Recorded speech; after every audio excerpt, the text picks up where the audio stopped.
స్తోత్రములు కృతజ్ఞతాస్తుతులు చెల్లించి ప్రార్థన చేసి వెళుతున్నాము తండ్రి. ఆమేన్.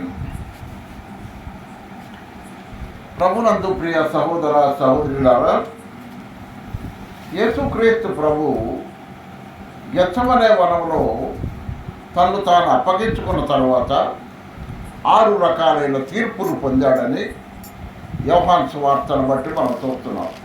యోహాను సువార్త కాదు, సువార్తికులందరూ అలాగే రాశారు. మొదటి తీర్పు అన్న యొద్ద. అన్న అంటే ఆ సంవత్సరం ప్రధాన యాజకుడైన కయప యొక్క మామ. ఆ సంవత్సరం ప్రధాన యాజకుడైన కయపకు మామ అల్లుళ్ళు అన్నమాట. అయితే ముందు అన్న దగ్గర తీసుకెళ్ళారు. అన్న అంటే వృద్ధుడు అనమాట. వృద్ధుడు చెప్పాలంటే మామ కాబట్టి పెద్దవాడు. అతని దగ్గర తీసుకెళ్ళారు. అతని దగ్గర తీసుకొని వెళ్ళి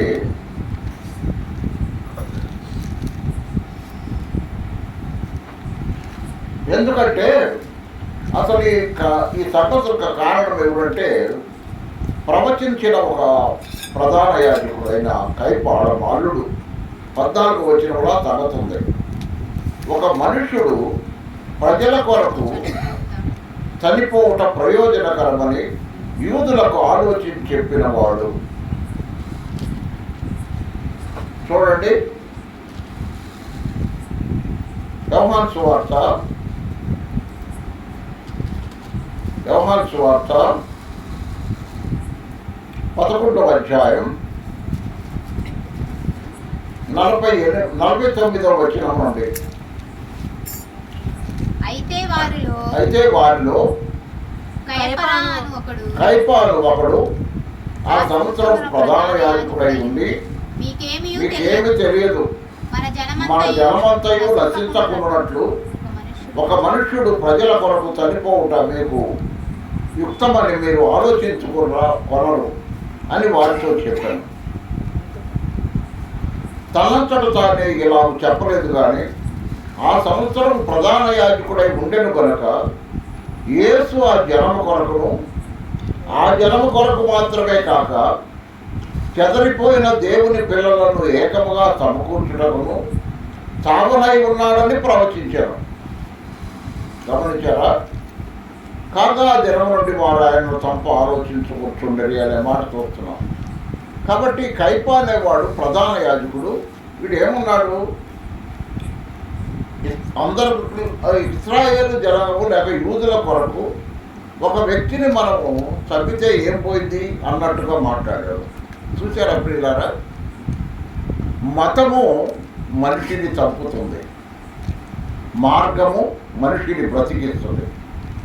క్రీస్తు మార్గము మనిషిని బ్రతికిస్తే మతము చంపుతుంది. ఇది యోహాను సువార్తలో ఇది 2వసారి మనం గమనించడం. మొదట లాజరును గురించి మాట్లాడినప్పుడు యేసు ప్రభు లాజరును సమాధి నుంచి లేపాడు. ప్రధాన యాజకులు యేసుతో పాటు లాజరును కూడా చంపాలనుకున్నారు. లాజరు ఏమి నేరం చేశాడు అంటే యేసు చేత లేపబట్టడం వల్ల తప్ప. లేపమని లాజరు అడగలేదుగా.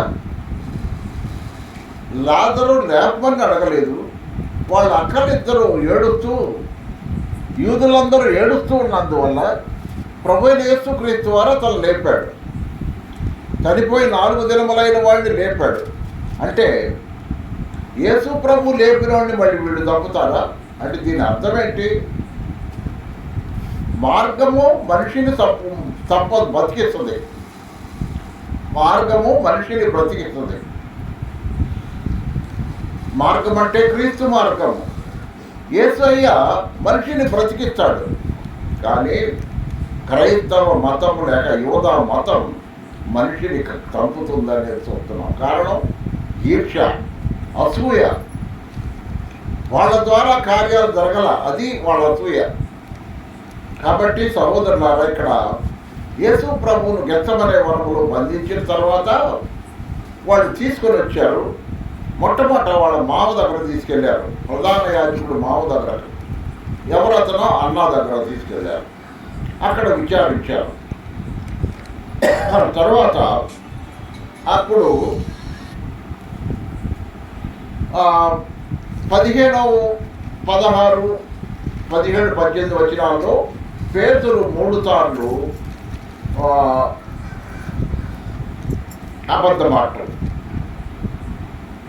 కోడి కోయటం, ఇవి పేతురును గురించి రాయబడిన మాటలు.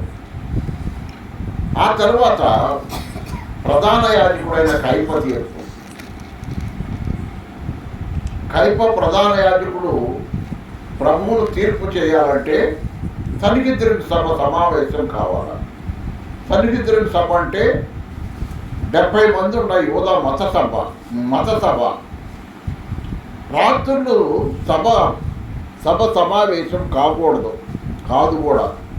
కానీ వాళ్ళు కావాలని యేసుక్రీస్తు ప్రభువుకు మరణశిక్ష విధించాలని ఆ విధంగా రాత్రులు సమావేశమయ్యారు 70 మంది సభలో.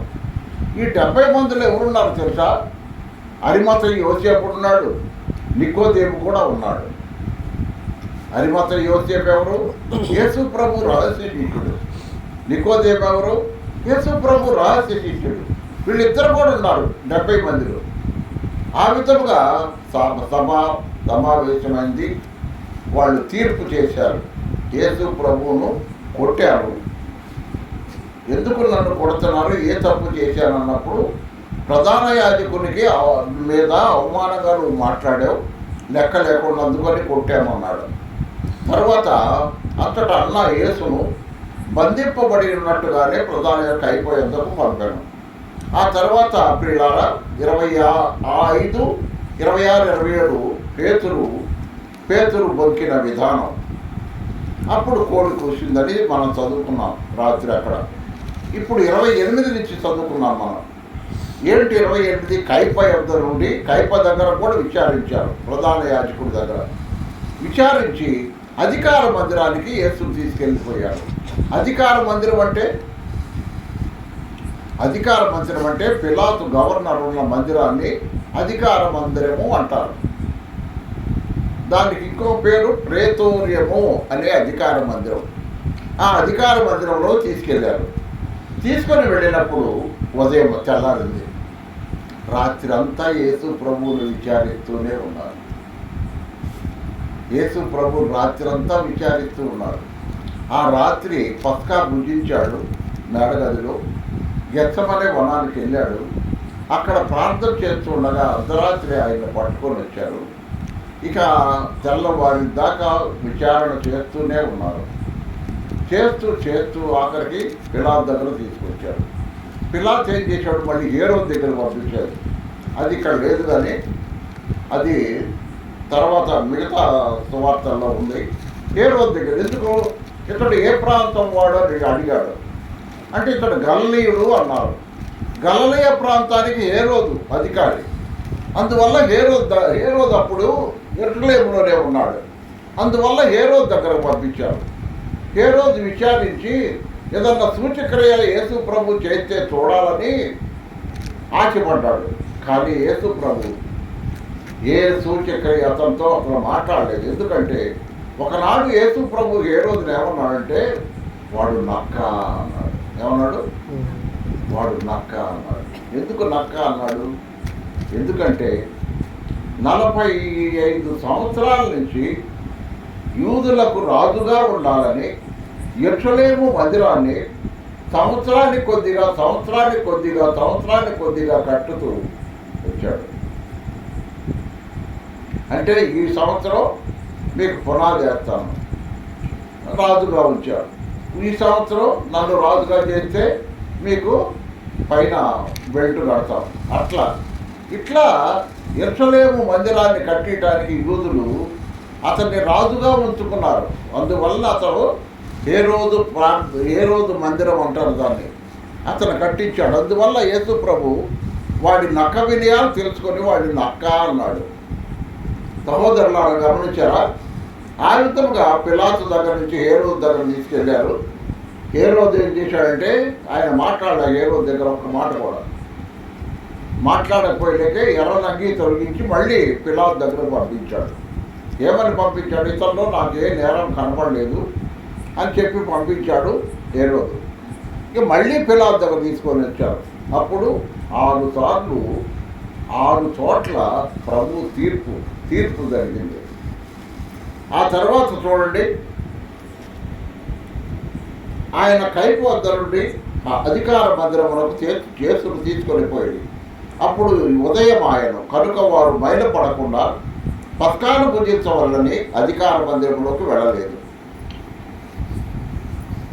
కావున పిలాతు బయట ఉన్న వారి వద్దకు వచ్చి, ఈ మనుషుల మీద మీరు ఏ నేరము మోపుతున్నారు అన్నారు. అందుకు వారు, వీడు దుర్మార్గుడు కాని ఎడలా వీడిని మీకు అప్పగించము అని అతనితో అన్నారు. అంటే యేసు ప్రభు దుర్మార్గుడు అనే మాట వాళ్ళు అంటున్నారు. దుర్మార్గం అంటే ఏంటి? ఎవరికన్నా అన్యాయం చేస్తే, ఎవరికన్నా మోసం చేస్తే అటువంటి వాళ్ళని దుర్మార్గులు అంటారు. సహోదరులారా, ఈ దినాల్లో మనం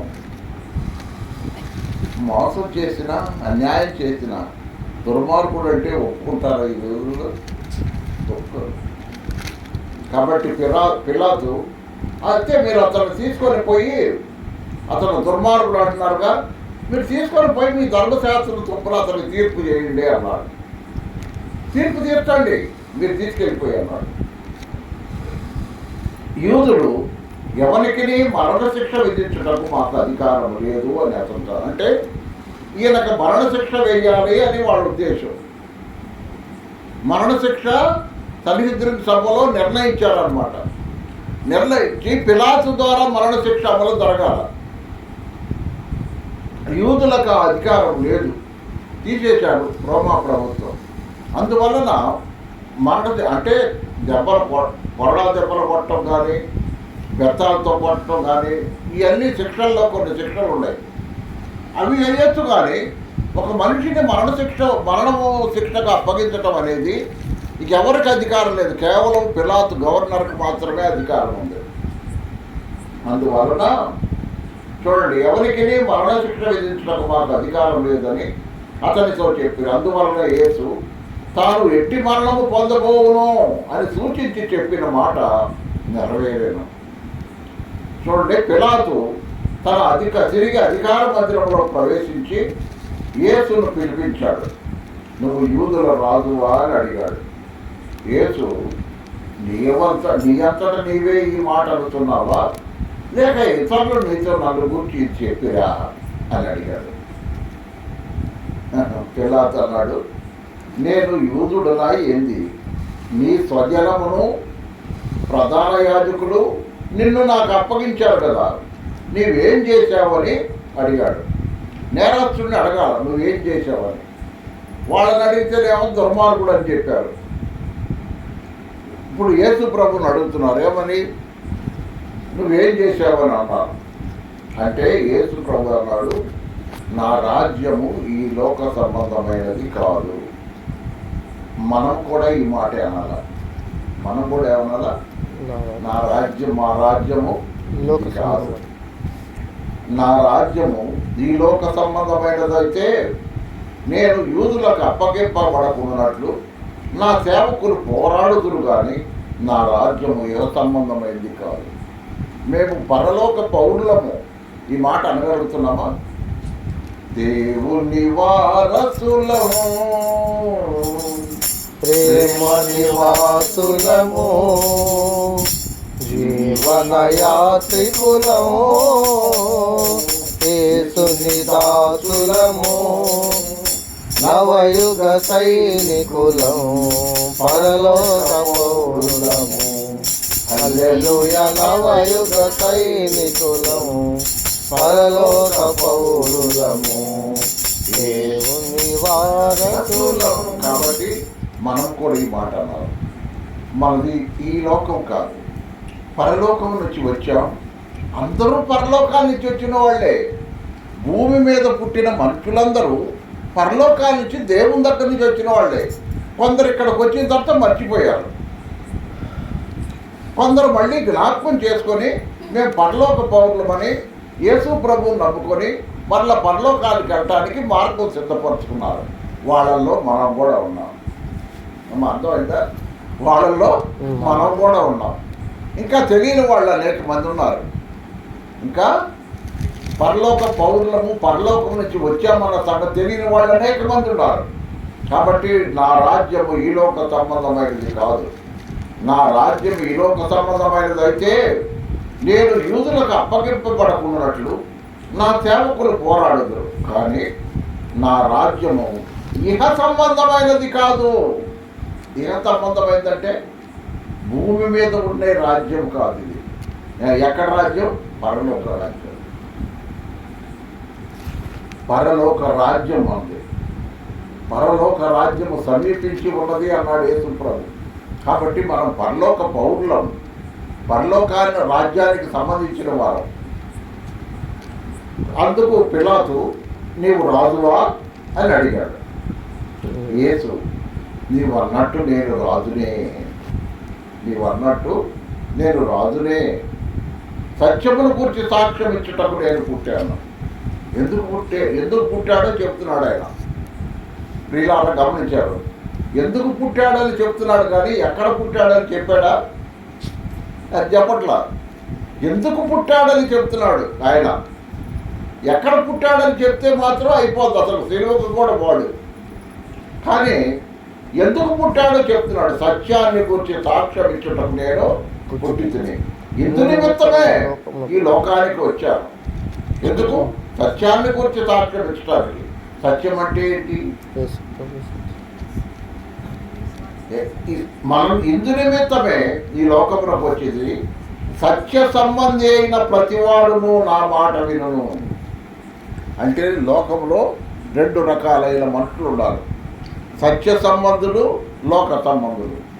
అమ్మా, దేవుని వాక్యాన్ని విని దేవుని వాక్య ప్రకారం నడుచుకొని పరలోక వారసులు అయ్యేవాళ్ళు సత్య సంబంధులు. దేవుని వాక్యం వినకుండా దేవుని వాక్యాన్ని నిర్లక్ష్య పెట్టి దేవుని వాక్యాన్ని తీసుకోకుండా దాని ప్రకారం నడుచుకోకుండా వాళ్ళు ఎట్టువచ్చినట్టు నడుచుకునే వాళ్ళు ఇహలోక సంబంధులు. అందుకనే వాళ్ళెవరు? శరీర స్వభావం గలవారు. మనమైతే దేవుని ఆత్మచేత నడిపించబడుతూ ఆత్మ స్వభావము గలవారము. అయ్యా అమ్మా, ఈ రాత్రి ఒక ప్రశ్న వేసుకుందాం. నువ్వు ఏ సంబంధివి? యోహాను రాసిన మొదటి పత్రిక, యోహాను రాసిన మొదటి పత్రిక. అక్కడ యోహాను ఏమన్నాడు చూడండి.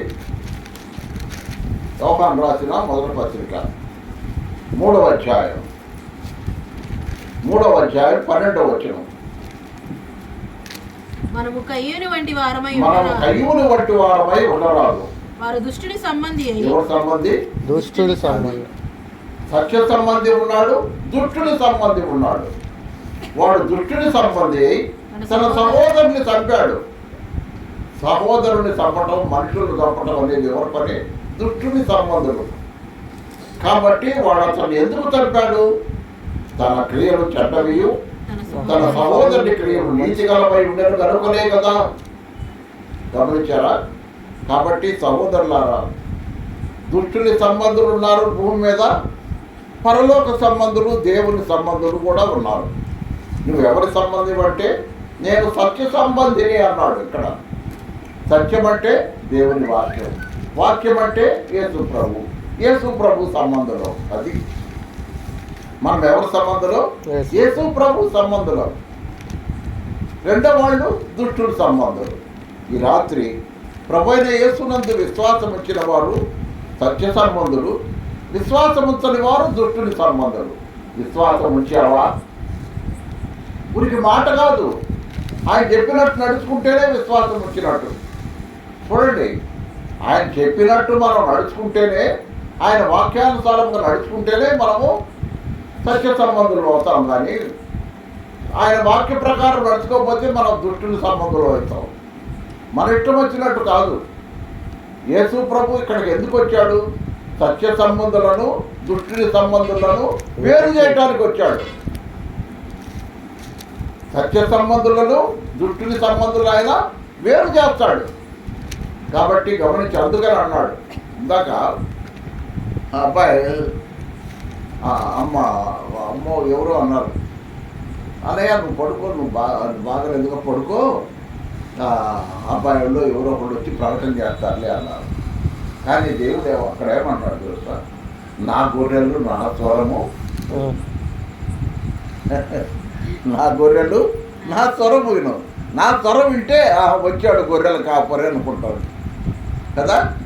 వేరే వాళ్ళు చేస్తే ఏంటి వాళ్ళు చేశారు, అన్నయ్య వాళ్ళు రాలేదా అని కొంతమంది అనుకుంటారు కదా, తాతయ్య రాలేదా అని కొంతమంది అనుకుంటారు, లేదా చార్లీ రాలేదా అని కొంతమంది ఎట్లా అనుకుంటారు. కాబట్టి నా గొర్రెలు నా స్వరం వింటాయి. కాబట్టి సహోదరులారా గమనించారా, సత్యమును గురించి సాక్ష్యం ఇచ్చటకు నేను పుట్టి తిని ఇందు నిమిత్తమే ఈ లోకమునకు వచ్చి తిని సత్య సంబంధి అయిన ప్రతివాడును నా మాట వినను. అది సత్య సంబంధి అంటే వాక్యానికి అంటుకట్టబడిన వాడు. అయ్యా అమ్మ, వాక్యానికి అంటుకట్టబడ్డావా? నువ్వు సువార్థికుడు కావచ్చు, కాపరి కావచ్చు, ఉపదేశకుడు కావచ్చు, విశ్వాసి కావచ్చు, వాక్యానికి కట్టుబడి ఉండవు. వాక్యానికి కట్టుబడి ఉండు. వాక్యానికి కట్టుబడి ఉండకుండా నీ ఇష్టం వచ్చినట్టుంటే కుదరదు. సత్య సంబంధి వాక్యముతో కట్టుబడి ఉండేవాడుగా ఉండాలి. గమనించారా? ఇందాక నేను మా అబ్బాయిని అడిగాను, అయ్యా మరి అక్కడ వాళ్ళు ప్రధానం కట్టారు కదా, మీరు ఏం చేశారని అంటే, మేము మాత్రం దాని జోలికి పోలేదయ్యా, వాళ్ళు ఎవరో కట్టారు, నేను కార్ డ్రైవింగు లేకపోతే ఏదో తీసుకొని వెళ్ళి అక్కడికి ఇచ్చేసాం అంతే, మేము వచ్చేసాం, అంతేగాని మాకు దాంతో సంబంధం లేదు. అట్లా ఉండాలి మనం. ఇప్పుడు వాళ్ళు మన బంధువులు కాబట్టి మనం తీసుకెళ్ళి వెళ్ళటానికి వెళ్ళొచ్చు, కానీ దానికి సంబంధించిన వాళ్ళు ఎవరో ప్రభువుని అడగని వాళ్ళు కడతారు, ఎరగని వాళ్ళు కట్టరు, ఎరిగిన వాడు ఎవడోనో కట్టడు. ఎందుకు చెప్పండి? ప్రధానం అనేది ఏంటి? అది యూద మత పద్ధతి, యూదుల మత పద్ధతి. కాబట్టి యేసుక్రీస్తు ప్రభు తల్లి అయిన మరియను యోసేపుకు ప్రదానం చేశారు.